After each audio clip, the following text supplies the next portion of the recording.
Hey, what's up? It's Rashad, Antonio, the Upon Further Review podcast, man. We're back with chapter 6 of Shogun on FX, Ladies of the Willow World.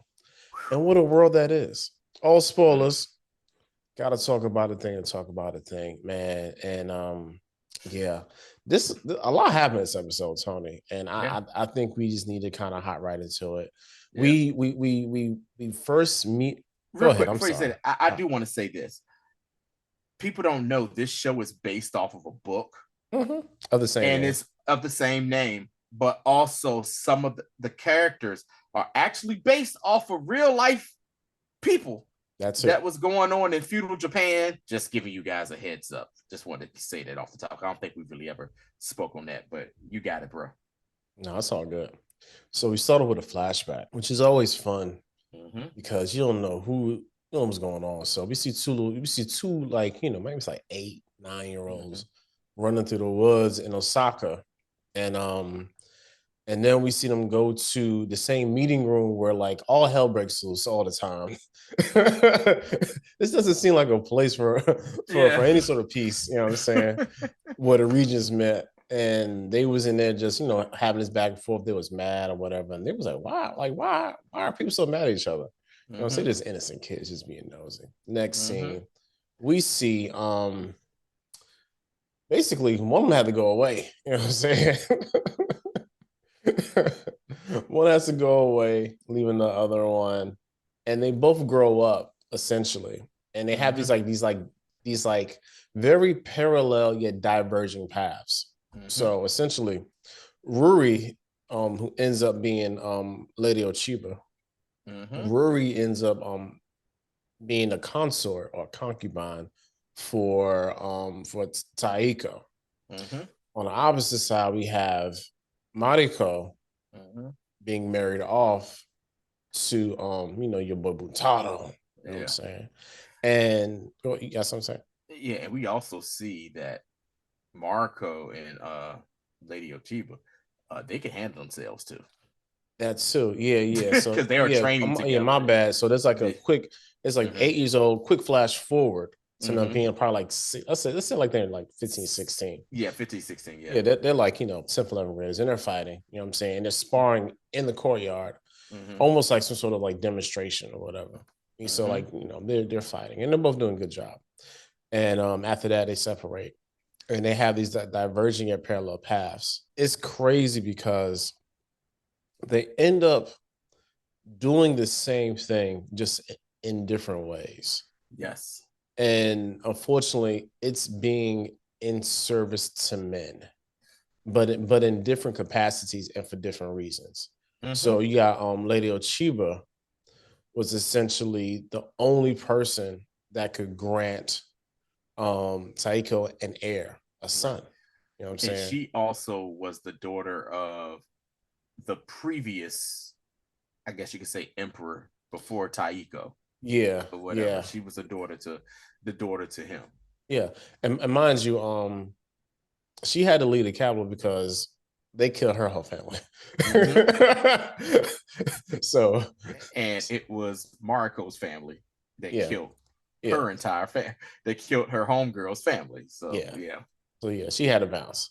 And then, we already know that same thing happened to Monico's family. Yeah. Because, Pops, what I'm saying, Pops is in trouble, you know what I'm saying? Because, what he Mm-hmm. did or whatever. He was like, look, I'm about to marry you off so you can be kind of exempt from all this about to happen. As we Yep. found out this episode that was like his favorite child, Mm-hmm. which is crazy because you would have thought that you would try to help your other kids out, but maybe not. Hey man. Hey man, if Diddy don't care about his kids, why should this guy? You're so correct. Yeah. That's very timely. Very timely. All Mm-hmm. right, so so flash forward to present time in the show, Mm-hmm. and we see Buntaro is talking to Toranaga, and Mm-hmm. he's just pleading with Toranaga, like, look, man, like I don't know what's going on. My wife, man, like my wife is wilding right now, yo. Like I'm pretty sure that that she gave the yams over to that white man. I ain't feeling it. He said he said it's a matter of fact, he said it's different. Like it's a warmth towards him. And he said, like, Yes. yo, he Yes. said she's been cold to me. He said she's been ice and she has yet to melt. You know what I'm saying? And I was like, wow, that's crazy. They've been there for like 5 years. Yeah, they've been for 5 years. And he's like, yeah. And remember, he was just like, yo, like the treachery of her family and her father.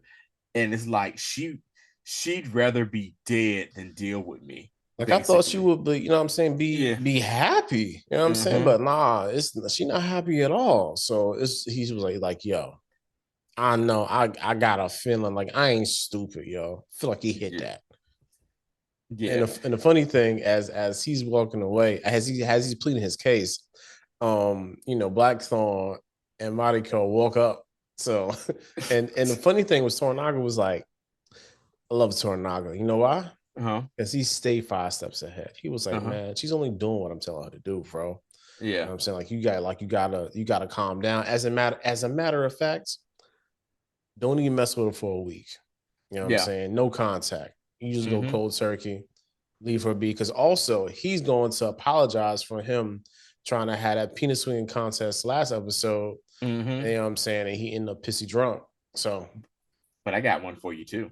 What's that? Going back to last episode, Toranaga knows something's going on between Blackthorn and Mariko. Remember, before the earthquake hit, and they were sitting there, and he was saying that he want to leave, and she was just like, I can't serve him no more. He was like, he gave him a side eye look and was like, hey man, I ain't trying to be part of this little BS y'all got, this squabbling or whatever. Y'all fix this shit, basically. Like he knows something. It was, something going on. Y'all having a little lovers quarrel, and I ain't got time. Right, I ain't got time for this nonsense. Hey, he trying to kill me. Yeah, you teach my shoulders how to cannon fire, girl. You keep doing, you keep translating for this damn boy. Then the earthquake happened or whatever. But go ahead. And it ends up saving, and of course he saves him again. And I'm like, I was laughing last episode. I said, yo, he's like, man, I cannot get out of debt from this white man for nothing. Yeah. So and the Blackthorn is like, would this man stop showering me with goddamn gifts? I just want to go home. He don't even want to go home. I just want to go out to sea, my G. I want to leave, what he said, the Japans. I want to leave the Japans and get on my, and go. He said, give me my crew. I just want to get on my boat and sail the open sea, bro. That's all that's all I want to do. He was like, look, look, I appreciate you giving me, you know what I'm saying, this fiefdom and some money. Did you see how crazy that was though? Because because before that even happened with them, he pronounced this in front of the entire army and all his leaders and stuff. It was like, yo, this man saved my life again. And they promoted him to admiral promoted this man to admiral.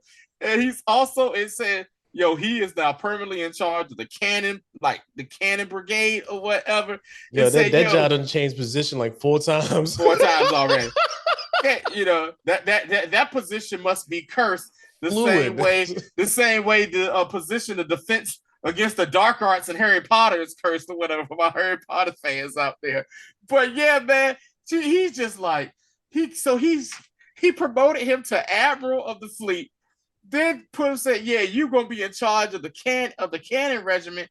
On top of that, I'm going to give you a fief in what was it? Not Kurosawa, somewhere in Japan, and you will get a monthly payment of 600 cuckoos. I said, in my mind, I'm like, if I'm Blackthorn, I'm like, yo, this sounds like a good deal, yo. I have done nothing but be mediocre, less than mediocre, and this is what I get. I don't see the big deal, but this dude want to go to sea. So they're meeting with Toranaga. Go ahead, Rashad.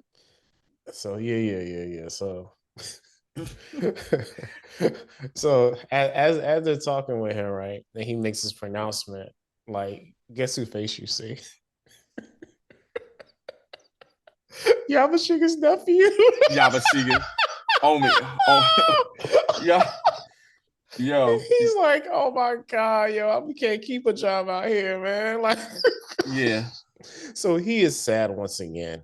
And he about to be even more sad. Yeah. To be honest, like like other than the episode being about Ochiba, this episode is really about him. You know what I'm saying? Yeah. Because then he goes back to his comfort place, which is in the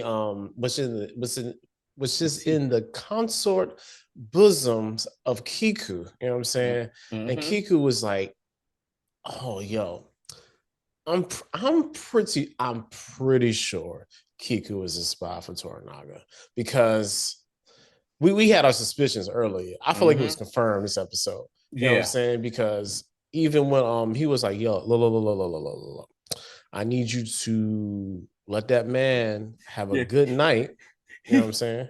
Because he was like, "Hey, we done with this? No, I don't accept your request to get out of here. So go ahead on, Blackthorn." He says, "Oh, Mariko, you stay put." What you do? I want you to take that man to the little tea house we got set up. You know what I'm saying? I'm pretty sure you can find him some of the finest wares this side of Japan in there. You know what I'm saying? And everybody already know, like, yo, top prostitutes, Kiku. You know what I'm saying? Like, and it ain't even no question about it. Ain't no questions about it. Like, I mean, essentially, the whole ladies of the Willow world, like, she is the lady. Other than like, you know, basically like the head brothel master. You know what I'm saying? I forgot what they call her. You know what I'm saying? But like the working girl. Oh yeah, that's Kiku. So Kiku's back, and I forgot Toranaga's. I mean, Yabashika's nephew's name, and he's talking with her, and he's oh so sad. He's like, oh, you know, they took away my cannons. And she's like, oh, baby, it's gonna be all right. And then he's like, you know, basically, I heard that, you know, the white man about to come through here. He said, look, I need you to understand. I don't care nothing about the barbarian. I'm just doing my job. Like yo. Omi. Yeah. Omi. Now I'm gonna tell you what here's my best analogy of the situation. Omi is dating a porn star. Yes, and she put that thing on him, and he in love. And he's remember, like, yo. he told her last. He was like, "I love you," and she was like, all right, Joe. She's like, she. You know what she did to him? You know what she did to him, Rashad? What's that? She did to him what Rihanna did to Drake on the MTV Awards. Remember when he got up there, professed his love for her? He was like, I've loved Rob. He called her by her government name ever since we were 18, we were kids and stuff. And he was like, she's amazing. And then she was just sitting there like, oh, no. And then he like kind of hugged her. He was going in for a kiss, and she said, not today. Not today. Hey, I'm here for the good time, not the long time, brother. Yeah. You know, so he's sitting there really trying his best to gain his composure, knowing that she's booked and blessed. You know what I'm saying? Yeah. And remember, she was hyped too. She was like, you know, hey, he's, you know, I might, because she was like, you know, Toranaga, you know, setting this up, this gonna put me in higher standing. She like, yo, I'm about to be a big bank broad up in this hole up in this jank, yo. My exploits may be, you know, knowing them in the capital somewhere. I might be in like Osaka or something. You know what I'm saying? Give me out of these woods. Give me to the city, where the real action is. So like, so Cookie has like aspirations of being a better whore. Yeah, greater than. I can't say no other way. Yeah. So yeah. All right. So and Blackthorn is like, I don't really want no vagina, man. Like I want my ship and my men. Yeah.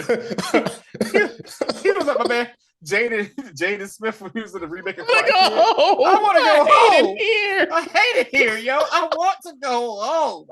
He's like, yo, I done everything I possibly can do to help you. You know, like you told me to do, bro. Let me go or whatever. And then, like, you know, Mariko was like, it would be a great dishonor to, you know, not accept this. And he's just like, you know, all right, my guy, we'll go. But I also like the scene when Mariko was haggling with the bottom hoe of the tea house, you know. Yeah, no. That was that was like the madam. The madam. Here we go. That's yeah. I'm sorry. Yes. I'm sorry. Prostitute aficionados. The madam of the house. Yeah. Yeah, the madam. And she was like, oh yeah. She was like, oh yes, you want the best we got? Oh, that's gonna be the old girl. That's gonna be about what she say? 500 coup. Yo, because like she tried to really G her. It was like, look, man. He said, hey. Kiku again is booked and blessed. We gotta clear her. We gotta clear her whole schedule because you know what I'm saying. Like we already have people. We already have people coming in for some Kiku. Yeah. You know what I'm saying. And then she was like, well, I mean, I appreciate that. I think 100 will do. She was like, I beg your pardon. I just told you this is the best vagina this side of Osaka, and you gonna talk about some $100? Nah, 4. You know who Kiku is? Sunshine. They Kiku and Sunshine from Harlem NIghts. And y'all, that's why me and Rashad are boys right there. We already knew I was going there.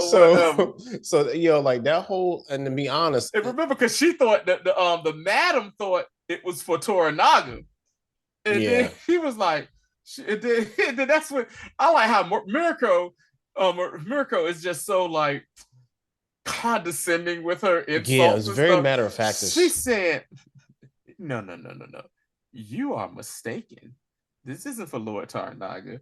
This is for the Anjin. And you saw the madam look like, you want my girl, you gonna let this barbarian defile my top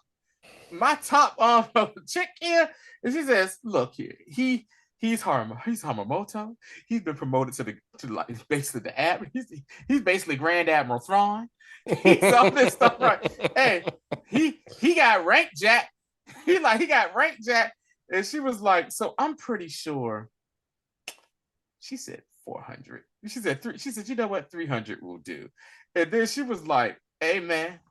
And so the madam was like, all right, cool, but you know, make sure he's ready for the Willow world when he does come. And so what we see next thing we see because we're going to stay with this part right here. We see where, and then she was like, oh, by the way, so are you going to be with him for that? Because you know he doesn't go anywhere without you. Are you going? And she's like, because she's like, yes, it is expected from Lord Toranaga that I am with, you know, for translation. And she was like, the madam was like, okay, well, cool. So you see later on that night, you know, John Blackthorn and Mariko are walking towards the you know, saying to the hoe house. Let's just call it what it is, the hoe house or whatever, with them. And they were like, and he was like, look here, man, I don't want this, like this and that and whatever. And she was like, look, we going here. And then she was like, and he was like, you gonna be there too? And she's like, begrudgingly, like, yes. And she was like, at this point where they entered, she was like, no wife has ever been is really permitted past this point, because it is known during this time that men go to the whole house sometime, and the wife got to be cool. Like, all right, cool, you know, you're gonna get that Kiku, you know what I'm saying? Go on and do what you got, you know what I'm saying? Do what you gotta do. Do what you gotta do, baby. And so they walk in and like they go into the room. Kiku comes from the garden and he's like, what do I do? Like, because he knows what to do. Let's put that. But it's just the customs, I think. Yeah, And he the was song and dance is just a little bit different because even he was like, "Yo, the process where I'm from is way more like these hoes are some hoes where I'm from." yeah, Like yeah. He was they like, yeah, they this is a. yeah they He like was like, he's like, very yeah, like y'all. y'all do is way different. He said, yeah, y'all are way different. Y'all are like, he's like almost like y'all are more refined. You know what I'm saying with this or whatever. And Mariko tells the chick he prefers the he prefers the the women of this profession at his back home, and then like Kiku is just basically spitting that game. Like she is straight, because I think she senses something is up too between them two. Because it's like you gotta think about it. Mariko done already gave it up to this dude, and she has feelings for him or whatever. Now she has to sit there and watch the guy that she really do like clap cheeks with the number one like the number one prostitute in in the Japan's apparently right now or whatever. And so like too, John Blackthorne knew this chick was trying to get him drunk because she was pouring the sake. He was like, he says you must show gratitude for how she's pouring sake, because apparently it's the way they pour the sake that they say it takes years, some people years to master. And then John, he realized, he was like, he almost was like, that's a heavy goddamn pour that y'all pouring on what y'all normally do. He was like, that pour was heavy both times. Two pours or whatever. And so,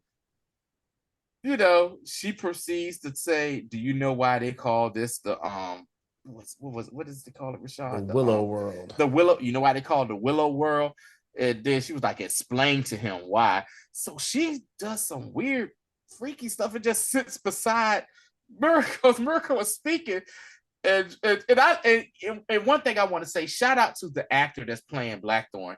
His facial acting in this show is amazing because he's really showing you really would think he doesn't understand the thing these people, because he's like, what's going on here? What's going on here? And she proceeds to tell her, like, hey, they call it the Willow world because, people come here to escape their problems, all their problems. And this is why they come here or whatever. And so basically, she was like, I'm about to go take him to a private room. And then she looks at Mariko and said, are you going to be joining us to escape your problems? Basically to her. And she said, nah, I'm good. You don't say you got it.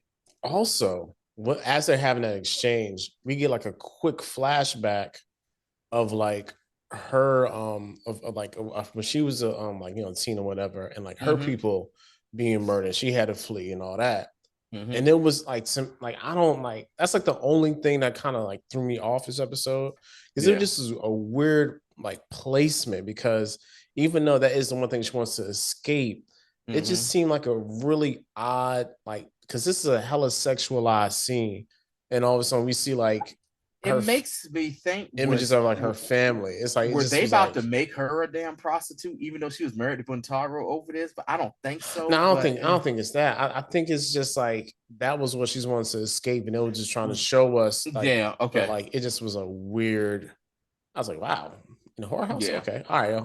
But they set it up like that. They set it up nice. So the next morning, this was so funny. This is like the ultimate walk of shame. Everybody, the way like folk, I guess not the people of the town, but I guess the people of the town, the other people are just looking at this dude like, I can't believe he got to get with Kiku. Man, I've been trying. I ain't got no money. I ain't got no money to give for this or whatever. And then you even see Mariko. She's just sitting there looking like, ugh, like she's just whore. And then you got your man Omi, who's just like, he's back in the cut hating so hard. Like I'm a kid. You are the ultimate loser this episode. You lost. You got a position. You lost that position, and you lost your girl because what she said to him was this. Blackthorne was throwing that thing on Kiku because she said she was like he was like, yeah, tell her I said yo, thank you. It was a great evening. He said, it was a great evening. And then she was like, and Kiku was like, yeah, you tell him he could come back anytime. He could come back anytime he want or whatever. So Black Thorn threw that thing. And when he said that, you just saw Obi like, oh, it'll never be the same. It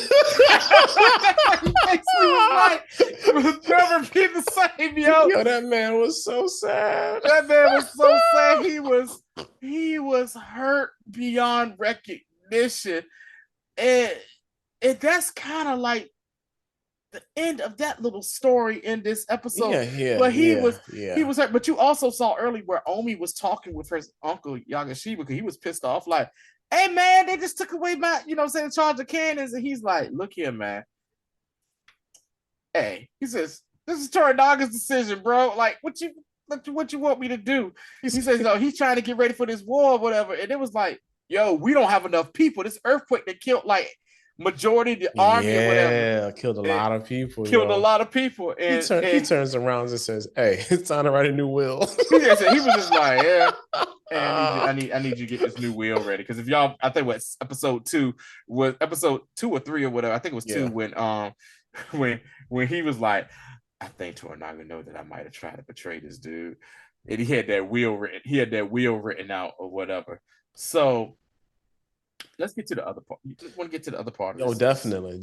So this was an interesting part too. So we got okay. We're in Osaka now. Back in Osaka, you know what I'm saying, at the capital. And Ochiba, Lady Ochiba is really, what was the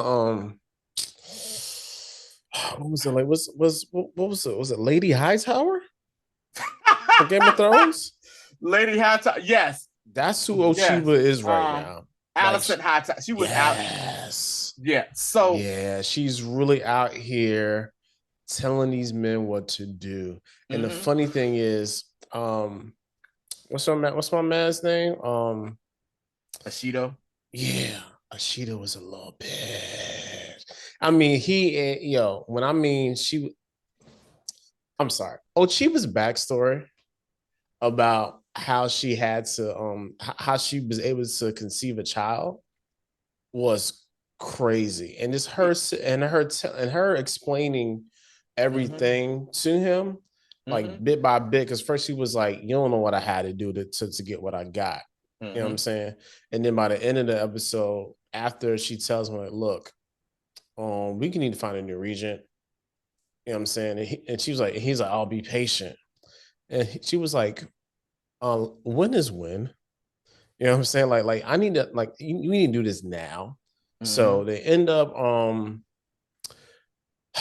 because there was a play going on about like her her whole thing. You know what I'm saying, it was very whatever. And the dude that run the play was Lord Ito, and Lord Ito was like, that man was on Taiko's nutsack crazy.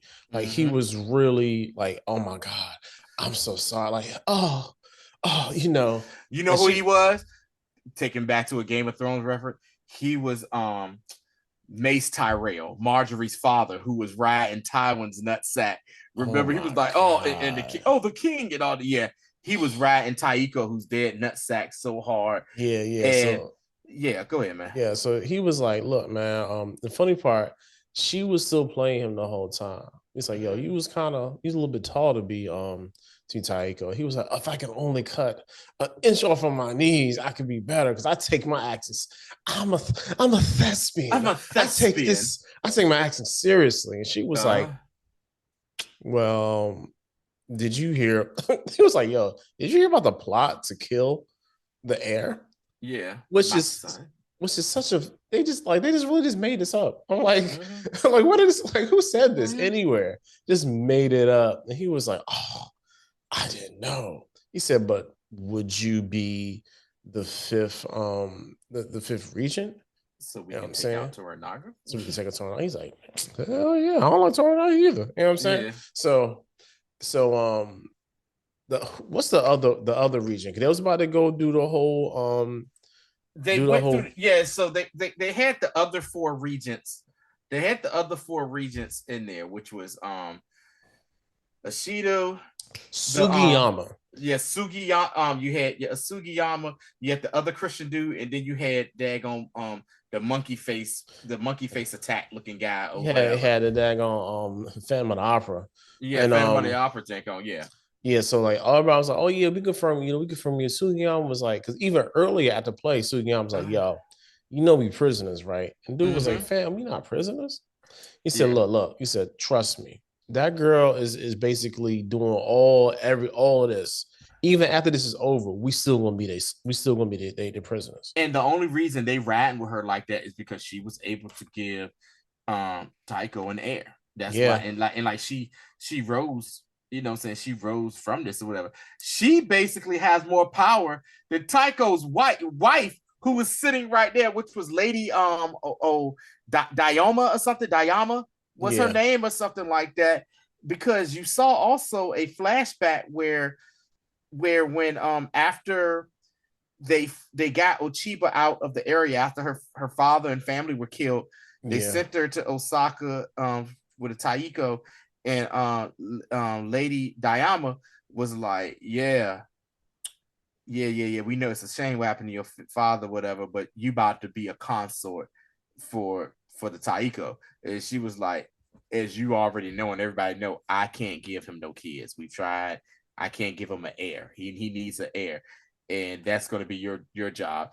And she basically became Alicent Hightower from House of the Dragon, where that old man climbed up on top of her just to get his little grind on, and she was able to give, you know what I'm saying, get pregnant, and she gave birth to the heir that we have seen on and off throughout this, you know what I'm saying, throughout this.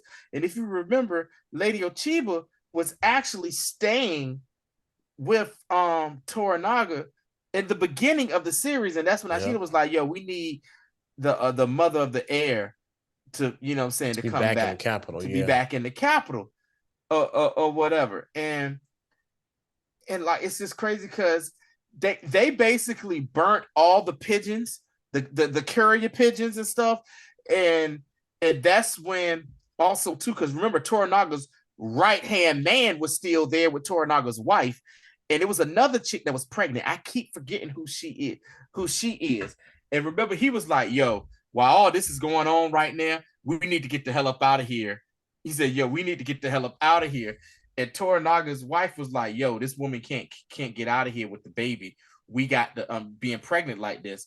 We got to go ahead and she said, you need to go ahead and go and warn him of what's about to happen or whatever. Yeah. Man. And so then you see where, you know, Ishido, he's just like, so you saw the vote didn't happen. And then Ishido was talking to Lady Ochiba, and he's like, hey, some things just happen. We'll try, like he said, with the speech and everything. And then she tells him, you don't know what I had to do to get to where I'm at, to have this baby. And then he's just like, and then she said, you asked earlier, what's my problem with, Toranaga? Because at first, remember in the last episode, we was like, is she with Toranaga? Is she not? We don't know. Oh, she hates Toranaga for whatever reason. She tells Ishido, and Ishido was an idiot too, by the way. I think he's part idiot too. This dude was like, she said, yeah, Mariko's father was the one that actually, killed my father, killed my family and my father and stuff. She said, but Toranaga was the mastermind behind this. He's the brainchild of this or whatever. She said that. Shido was like, oh, you need to tell the people so everyone can rise up and be, and she's like, he said it would happen quickly. And she's like, no. We just need to protect the heir, and we need to get this going.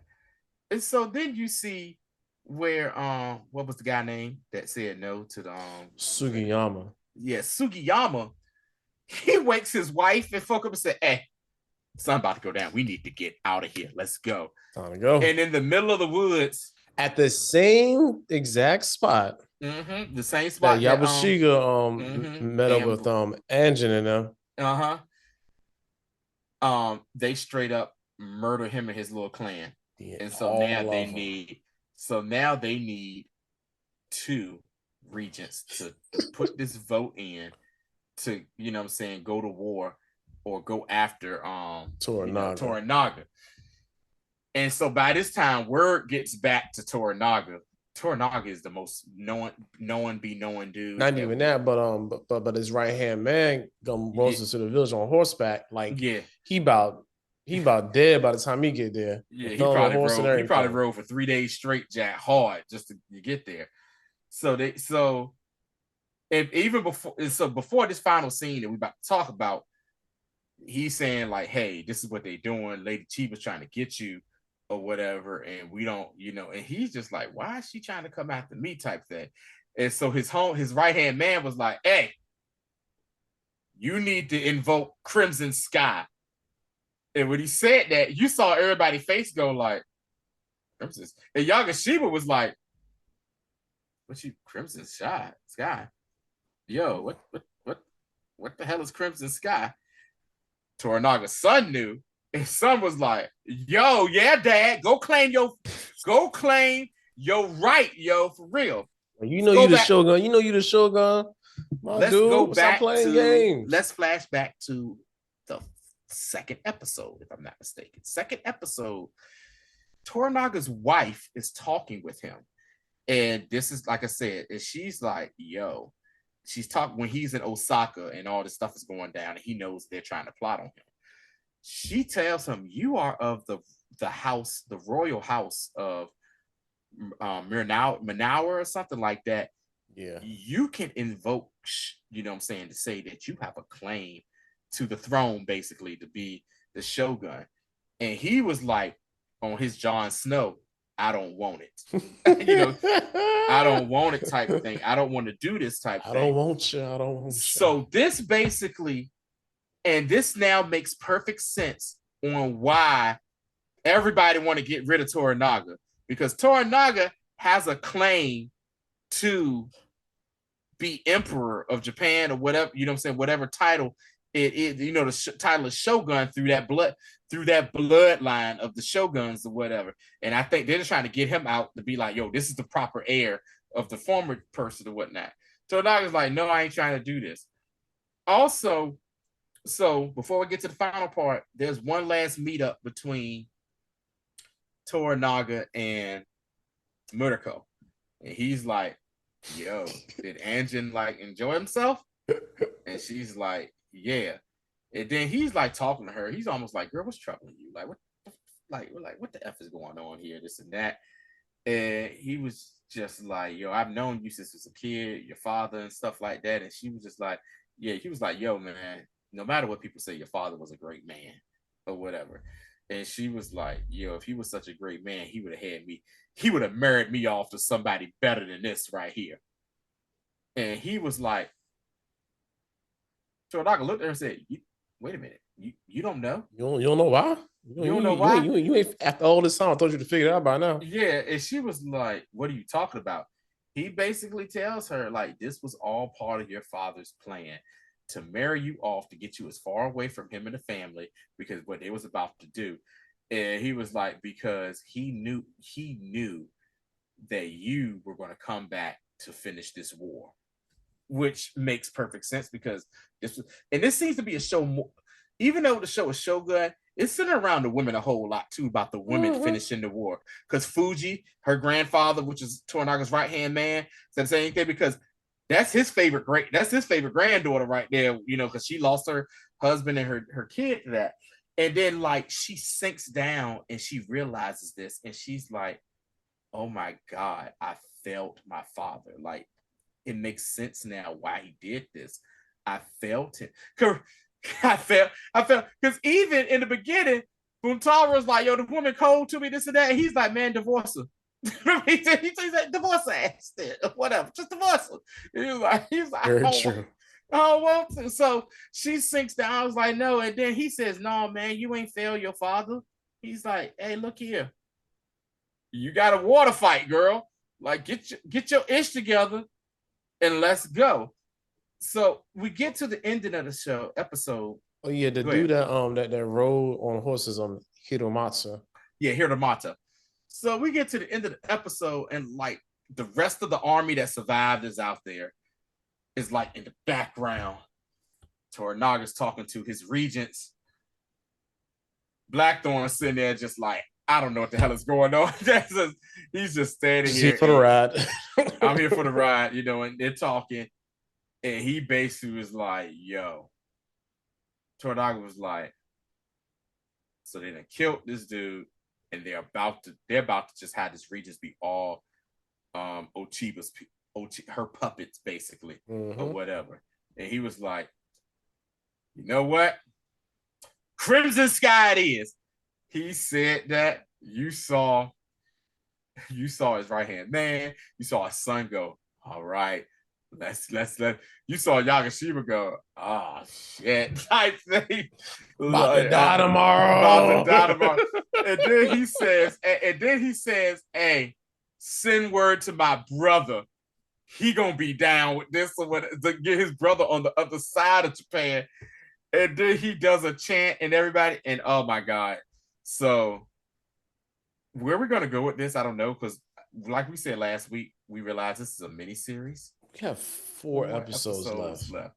And we're about to see Toranaga be like, reclaim the family as the show. When I was little, my father was the greatest samurai in the land. And he was the Shogun's decapitator. Shogun assassin. Lone wolf and cub. Long live Jizza. You know what I'm saying? Yo, man, this is about to be so good. I like I said, I haven't read the books. I haven't even done no cliff notes on the books, so I don't know where they're gonna go with this. I just want to ride this out. Having a fun time just watching. Yeah. This is like you said, Rashad. This is a passion project for us, man. It is, man. Hey, also, man, like shout out YouTube. We've been having a consistent group of people watching our reviews for this. Nice. I mean, for real. I shout out to y'all, yo, because like I would never have thought that this would have done even remotely decent for what we be doing on YouTube. Yeah. Especially like on like the episode, because the episode reviews be long. They don't be like the shorts. Yeah. So yeah, shout out to y'all, yo. If you've been watching this like anytime, write in the comments, man. Touch your favorite part of the episode. Yeah.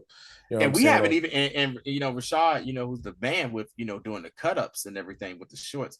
We haven't even done those shorts on this because we just don't know how to do something with, do something with this way. Like I could, man, but like I'm tired. I ain't got time to be not getting no return on my investment with this. Put like this, yo. This show is good, man. It's good. Y'all should be watching this, man. If y'all really should be watching this. If this is your first time stumbling on us, man, please, thank you for, stumbling on. If you like what you see, click the like, subscribe, all that good stuff. But if you you like good TV, you should definitely be watching this show Shogun. It has not let me down. It has not let me down yet. I think the second episode was like the only episode that felt like a filler. Second or third episode, and it really wasn't. And like it was the point of this episode. I was like, "Yo, a lot of talking," and then I started to settle in. Like, "Oh, okay, I see what we're doing." You know what I'm saying? Like, because the dialogue has been good. You know what I'm saying? And the setting has been just amazing. How they just kind of been constructing this show as a whole. Man, like it's been really good. Oh yeah, make sure you go like a video back. We did a review for X-Men 97. I'm not sure if y'all on that. Yeah, good stuff. Yeah. Also, great stuff. Next Monday, Godzilla Kong. Oh my God, new Empire Roof spoiler review Monday 7 p.m. Yes, can't wait for that. Can't wait to see that. I do want to say, I remember last episode you was asking, was I going to go see Ghost? But I have not seen it. You haven't seen it? Okay. I haven't seen. Man, weather was so trash here. Man. It was. Weather was so, and I was like, I don't want to leave. I don't want to leave the house or anything like that. And I need to get some rest, man. So I didn't even I didn't even go see it, but I did rewatch Afterlife because that came, Afterlife was on TV, and I was like, I had a good time watching, saying Afterlife for what it was. But I'm getting mixed reviews about saying Frozen Empire. I said Yeah, yeah. eventually I I've might heard look I've at it. heard like some kind of like very it's very split down the middle from what I've Yeah, seen so far too. yeah. Oh, so speaking of watching stuff, the one thing that I've watched this year Mm-hmm. that has already that's been out like prior is Mm-hmm. Winning Time on Max. Bruh. That was like one of my favorite shows last year. The Tony. the Winning Time on like the way that they made the storytelling devices of that show mm-hmm. of like everybody, it's like it's this okay.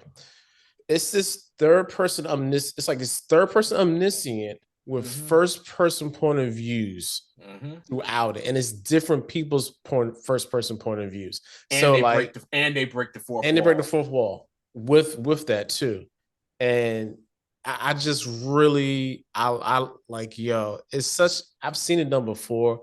It's very Malcolm in the Middle, you know what I'm saying? But like the way they did it is it's just great, man. And shout out to what's my man name who's playing Bus, Dr. Bus. Oh yeah, Riley. Yeah. The dude with the cast. John Riley, John C. Yeah, John C. Riley. Yeah, John. An amazing job, yo. So what's funny is that this show wasn't commissioned by the Los Angeles Lakers or Jeannie Buss or anything like that. She says it's not, but did say that.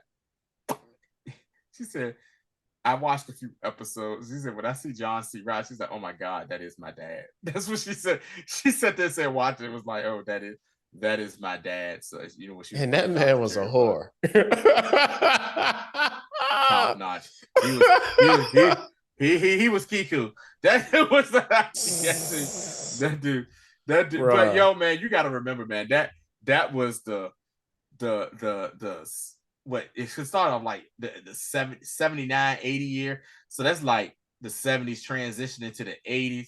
Listen, man, for people that don't know, the 80s, me and Rashad are born like right in the beginning of the 80s, so people always ask, what are we Gen X, are we millennials? We're like right in between. We're I like to call us ex-millennials, kind of like zillennials, ex-millennials, whatever like that. And it's just crazy because it's just crazy because me and Rashad can't remember the 80s, even though we were kids, but we still saw it. It was a wild time, man, for real. Drugs and partying, man. That's drugs, partying, and good music. That's what came out of and cult classic TV shows and movies came out of the 80s, man. But mainly drugs and partying. And this show encapsulates all of that, especially during that Showtime, the beginning of the Showtime era with the Lakers, who happen to be my favorite team of all time. And God almighty. Just I'm like midway through the second season, which unfortunately was the last season because David's ass off of cutting everything. But yeah, yo, man, great show. All right. We will see you guys on the next one, man. Yeah, Monday. Godzilla XCOM. Till next time. Indeed.